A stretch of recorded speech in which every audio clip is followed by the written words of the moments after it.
Hello everyone, hope you're doing well. I am Shreya Kapil from IIPS and I'm going to explain you the architecture of wireless sensor networks. So what are we going to learn in this? सबसे पहले, तो what is a wireless sensor network? Its architecture, the types of architecture, lead protocol and the issues that were present in these architecture.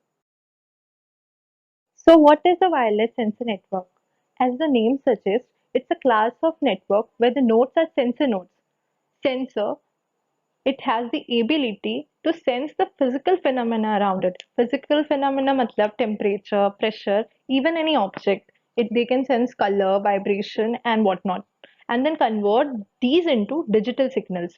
बहुत सारी जगहों पे sensors use होते हैं आजकल ट्रैकिंग में in medical purposes health care इससे अपन ये बोल सकते हैं कि sensor network is the key to the formation of the internet of things और IoT. Now let's talk about the architecture. So basically WSN में क्या होता है? It's an aggregate of numerous small sensor nodes. As you can see in this diagram, all these black dots are sensor nodes. These send the message through the network. They can even send the message to each other also and perform variety of other functions too. Two types of architectures are there in WSN: layered network architecture and clustered architecture. So moving further to the layered network architecture. So basically इसमें बहुत सारी different concentric layers होती है. The network is divided into different layers.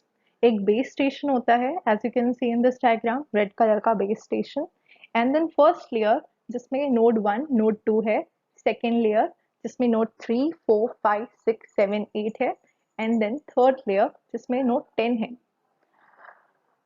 So अगर first और second node को base station से communicate करना है they can directly communicate to the base station. But अगर 3, 4, 5, 6, 7, 8 सेकेंड लेयर वाले नोड्स को कम्युनिकेट करना है बेस स्टेशन से they can't directly communicate to the base station. इन्हें नोड 1 और नोड 2 से कम्युनिकेट करना पड़ेगा पहले. सिमिलरली थर्ड लेयर वालों को पहले नोड 4, 5, 3, 6, 7, 8 सेकेंड लेयर वालों से कम्युनिकेट करना पड़ेगा एंड देन वो फर्स्ट लेयर से कम्युनिकेट करेंगे and first layer will communicate to the base station. For example अगर नोड 5 को बेस स्टेशन से कम्युनिकेट करना है तो वो डायरेक्टली कम्युनिकेट नहीं कर पाएगा. उसे 1 से कम्युनिकेट करना पड़ेगा पहले और 1 फिर बेस स्टेशन से कम्युनिकेट करेगा. In this way communication will happen. जो सबसे इनर लेयर है उसे हम उस एरिया को हम वन हॉप लेयर बोलेंगे बिकॉज यहाँ से बेस स्टेशन जाने में वन हॉप काउंट लग रहा है. सिमिलरली सेकेंड लेयर को टू हॉप लेयर बोलेंगे क्योंकि टू हॉप काउंट्स लग रहे हैं एंड थर्ड लेयर को थ्री हॉप लेयर्स बोलेंगे क्योंकि थ्री हॉप काउंट्स लग रहे हैं.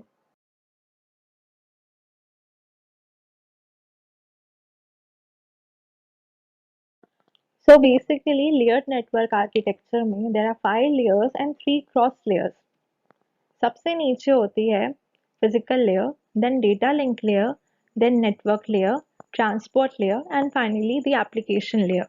Three different planes are also present: power management plane, mobility management plane, and task management plane. So the first layer is application layer. It is used for data aggregation and this layer interacts with the end user. Then transport layer, reliable transportation of data के लिए होती है that data end पे पहुंच चुका है या नहीं. Then network layer, it is used for routing, networking and topology management. Data link layer, error control, frame detection और multiplexing का काम करती है. Then there is physical layer, जो modulation, frequency, channel selection and signal processing का काम करती है. Along with these, planes are present. Three main planes जो होती है दैट आर पावर मैनेजमेंट जो कि पावर को मैनेज करती है, mobility management as nodes are mobile so ये नोट्स को मैनेज करती है, एंड टास्क मैनेजमेंट कि कौन सा टास्क कब होने वाला है ये उसको मैनेज करती है. Other three different planes are localization plane, data की लोकेशन पता करने के लिए काम में आता है. सिंक्रोनाइजेशन प्लेन, डेटा पैकेट्स की सिंक्रोनाइजेशन के लिए यूज होता है. एंड टोपोलॉजी मैनेजमेंट प्लेन जो भी टोपोलॉजी नेटवर्क में यूज हो रही है उसको मैनेज करने के काम में आता है।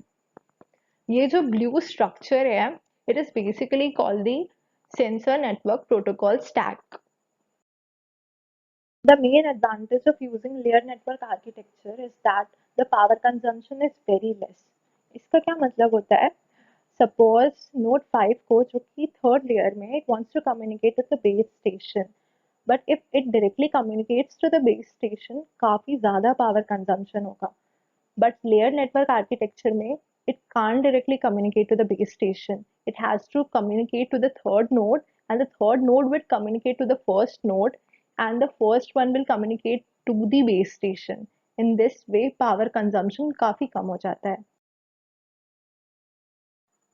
As we know, layered network architecture में layer by layer communication होता है, जिससे energy consumption is less.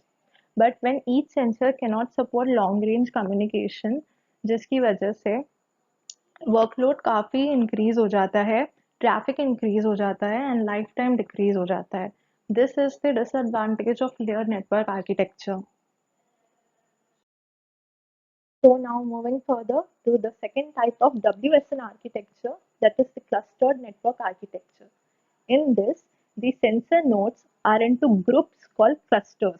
It follows the LEACH protocol. LEACH stands for Low Energy Adaptive Clustering Hierarchy. We'll study about LEACH in the next slide. First, we'll look at this diagram. In this, nodes are into groups and each group is called a cluster. There is a head node of gray color. The other node sends the data to the head node or the cluster head, and the cluster head then communicates to the base station. In this way, communication happens in the cluster network architecture. It uses the distributed algorithm क्योंकि जितने भी node है वो distributed है. It creates the TDMA schedule, that means each node transmit data in respective slots. Time division multiple access, हर एक को अपना slot मिल जाता है इसमें. So LEACH protocol, as we studied, LEACH stands for Low Energy Adaptive Clustering Hierarchy. So इसमें basically two phases होते हैं, setup phase और steady phase. Setup phase में क्या होता है, इसमें पूरा नेटवर्क बनता है, division of cluster occurs and कौन सी cluster head decide होगी, that too happens in setup phase. Transmission of data occurs in steady phase. Now let us see the disadvantage of cluster network architecture. As you can see this diagram, it seems really complicated. And yes, this is the main disadvantage of cluster network architecture. Due to various clusters, the structure becomes really complicated. And the more the complicated structure, the cost increases. This complicated structure also increases the vulnerability of network faults. So summing up, why did we study about these architectures? It's because by using an effective architecture, we can make our wireless sensor networks more practical, cost effective, and useful as they are used nowadays in military, education, healthcare, and whatnot. So, hope you found this content useful. Thank you.